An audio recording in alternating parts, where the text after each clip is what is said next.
Welcome to our channel. భారతదేశం భక్తి విశ్వాసాలకు అద్భుతాల భూమి. ప్రతి ఆలయం వెనుక ఒక రహస్యం దాగి ఉంటుంది. కానీ మీరు ఎప్పుడైనా విన్నారా, మన దేశంలో కొన్ని దేవాలయాల్లో దేవుళ్ళకు నాన్ వెజ్, మద్యం, గుడ్లు లాంటి చిత్రమైన వస్తువుల్ని ప్రసాదంగా ఇస్తారని? ఇది వినగానే చాలా కొత్తగా వింతగా అనిపించింది కదా. కానీ ఇది అబద్ధం కాదు. మన సాంప్రదాయాల్లో, మన ఆచారాల్లో, మన చరిత్రలో ఇది నిజంగా చోటు చేసుకున్న ఒక విశేషం. ఈ ఆలయాలు వెనుక దాగి ఉన్న అద్భుతమైన కథలు, నమ్మసత్యం కాని ఆచారాలు, ఇంకా మన సంస్కృతిని కొత్త కోణంలో చూపించే రహస్యాలు. ఎక్కడ భక్తి మాంసంతో కలుస్తుంది, ఎక్కడ మద్యం దేవుడికి ప్రసాదం అవుతుంది. ఇవి సాధారణమైన దేవాలయాలు కావు. ఇవి మన భారతదేశం యొక్క విభిన్నతను చూపించే ఆధ్యాత్మిక చిహ్నాలు. ఇక ఆలస్యం ఎందుకు, ఈ అద్భుతమైన ఆలయాల రహస్య ప్రపంచంలోకి మనం కలిసి అడుగు పెడదాం. మొదట మనం మాట్లాడుకోవాల్సింది అస్సాంలోని కామాఖ్యాదేవి ఆలయం గురించి. ఇది భారతదేశంలోని అతి శక్తివంతమైన శక్తి పీఠాల్లో ఒకటి. ఈ దేవాలయం చాలా ప్రసిద్ధి పొందింది. కానీ ఇక్కడ ఆచారాలు, ప్రసాదాలు మాత్రం సాధారణంగా ఉండవు. ఇక్కడ ప్రతి సంవత్సరం జరిగే అంబుబాచి మేళా సమయంలో దేవి కామాఖ్యమ్మ గర్భగుడి మూసివేస్తారు. ఎందుకంటే ఆ సమయంలో ఆమెకు ఋతుక్రమం వస్తుందని నమ్మకం. ఆ 4 రోజుల తర్వాత దేవి పవిత్రతను తిరిగి పొందినప్పుడు గుడి మళ్ళీ తెరుస్తారు. ఈ గుడిలో ఒక ప్రత్యేకమైన ఆచారం ఉంది. అదే బలిప్రద. బలిప్రద అంటే కామాఖ్యాదేవికి మేకలను బలి ఇస్తారు. బలి ఇచ్చిన ఆ మేకల మాంసాన్ని పూజారి ప్రసాదంగా పంచుతారు. ఇది పాపకార్యంగా భావించరు, దేవికి సమర్పణగా భావిస్తారు. ఈ గుడిలో కామాఖ్యాదేవి అంటే సృష్టికి స్వరూపం, సృష్టికి శక్తి. అంటే ఇక్కడ శారీరక, ప్రకృతి శక్తుల్ని గౌరవిస్తారు. అందుకే నాన్ వెజ్ ప్రసాదం ఇక్కడ పవిత్రంగా పరిగణిస్తారు.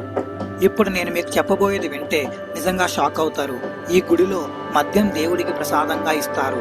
అవును, ఇది నిజం. మధ్యప్రదేశ్లోని ఉజ్జయినిలో కాలభైరవ ఆలయంలో భక్తులు దేవుడికి మద్యం సమర్పిస్తారు. ఇక్కడ ప్రత్యేకంగా భైరవ దేవుడికి కప్పులో మద్యం పోస్తే ఆ మద్యం విగ్రహం నోట్లోకి వెళ్తుందని అంటుంటారు. శాస్త్రం ప్రకారం ఇది ఒక భ్రమ అయితే, భక్తుల నమ్మకం మాత్రం వేరే స్థాయిలో ఉంటుంది. ఇక్కడ కూడా నాన్ వెజ్ వంటకాలు ప్రసాదంగా తయారు చేస్తారు. ఎందుకంటే భైరవ దేవుడు వీరభద్ర స్వరూపం, అంటే రౌద్ర రూపం. రౌద్ర శక్తికి తగిన బలిగా మాంసం, మద్యం అనేవి అర్పిస్తారు. ఇప్పుడు మన రాష్ట్రానికి వస్తే ఆంధ్రప్రదేశ్లోని మాలికాపురం అమ్మవారి దేవాలయం గోదావరి తీరంలో ఉంటుంది. ఈ అమ్మవారికి సంబంధించిన పవిత్ర స్థలం అయినప్పటికీ ఒక ప్రత్యేక ఆచారం ఉంది. ఇక్కడ మహానవరాత్రి సమయంలో దేవికి మాంసం వంటకాలు సమర్పిస్తారు. దీనిని సాధారణంగా ప్రజలు తెలియకుండా చేస్తారు, కానీ అది పురాతనమైన ఆచారం.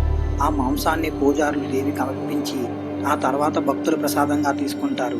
ఇది దేవి శక్తి యొక్క రౌద్ర రూపానికి సంబంధించిన బలి ఆచారం అని చెప్తారు. భారతదేశంలోని కొన్ని శక్తిపీఠాలు మరియు దేవాలయాల్లో ఇప్పటికీ మాంసం, మద్యం వంటి ప్రసాదాలు ఇచ్చే సాంప్రదాయం కొనసాగుతూనే ఉంది. కోల్కతాలోని కాళీఘాట్ కాళీమాత ఆలయంలో ప్రతి శుక్రవారం మరియు మంగళవారం రోజున మేకలు బలిస్తారు.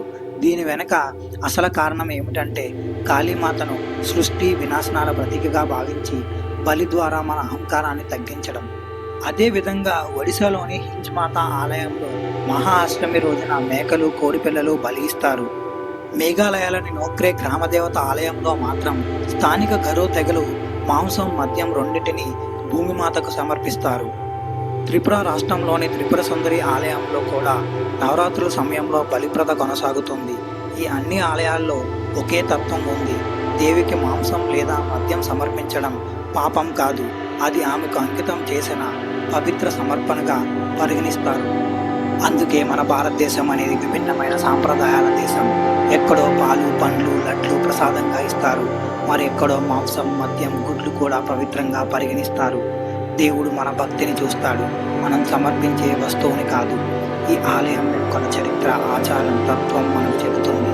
దేవత అంటే భయమేమి కాదు, అది ప్రకృతిలోని ప్రతి శక్తిని గౌరవించడం. అందుకే మీరు ఎక్కడికి వెళ్ళినా ముందు ఆ ఆలయం వెనుక ఉన్న కథ తెలుసుకోండి. అప్పుడు మీరు నిజమైన భక్తి అంటే ఏమిటో అర్థం చేసుకుంటారు. Thank you for watching. Please subscribe.